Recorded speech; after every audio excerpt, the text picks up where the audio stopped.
मोहम्मदुल्लाह ज़दरान ने कभी अपना आबाई वतन नहीं देखा। 40 साल कबल जब सोवियत यूनियन ने अफगानिस्तान पर हमला किया तो लाखों अफगानों की तरह मोहम्मदुल्लाह ज़दरान के वालिद भी अपना सब कुछ छोड़कर पाकिस्तान चले आए और पेशावर में नए सिरे से जिंदगी का आगाज किया। आज ज़दरान पेशावर यूनिवर्सिटी के पीस एंड कन्फ्लिक्ट डिपार्टमेंट में मास्टर की डिग्री हासिल कर रहे हैं। अब जबकि अफगानिस्तान में अमेरिका की जंग खत्म हो रही है, मोहम्मदुल्लाह को अफगानिस्तान में जल्द अमन कायम होने की तवक्को नहीं। हम कश्मकश में हैं कि अगर वहाँ पे अमन आता है तो हम जाएंगे, अमन नहीं आएगा तो हम कैसे जाएंगे। नामनी से और जंग से तो हम वैसे भी यहाँ पे आए हुए हैं।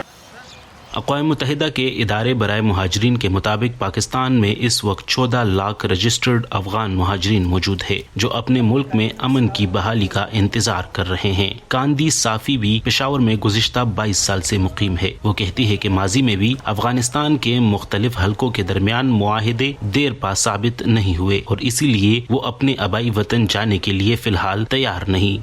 हम कश्मकश में हैं, अगर वहाँ पर अमन आता है तो हम तब जाएंगे, बगैर अमन के हम कैसे जाएं? हम तो पहले ही बदअमनी और जंग से भागकर यहाँ आए हैं।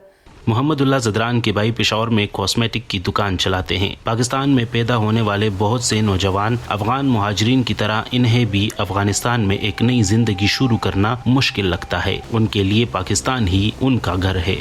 वहाँ के रस्म रिवाज और या पेशावर के रस्म रिवाज में ज़मीन आसमान का फ़र्क है और हम उधर जाके वहाँ पर से सेटल होने के लिए हमसे बहुत ही वक्त लेगा। और दूसरी बात यह है कि ना हमारा उधर कोई घर भी नहीं है, जो कुछ थे वो तो ईरान हो गए। अक़वाम मुत्तहिदा के इदारे बराए मुहाजिरीन ने रज़ाकाराना तौर पर अफगान मुहाजिरीन की वतन वापसी का प्रोग्राम सर्दियाँ ख़त्म होने के बाद शुरू कर दिया है, लेकिन अफगानिस्तान की सियासी जमातों के इख्तिलाफात और तालिबान के साथ अफगान हुकूमत के मुज़ाकरात के नताइज के मुस्तक़बिल के मुतालिक गैर यकीनी के बायस बहुत से अफगान मुहाजिरीन फ़िलहाल वतन वापस जाने का फ़ैसला नहीं कर रहे।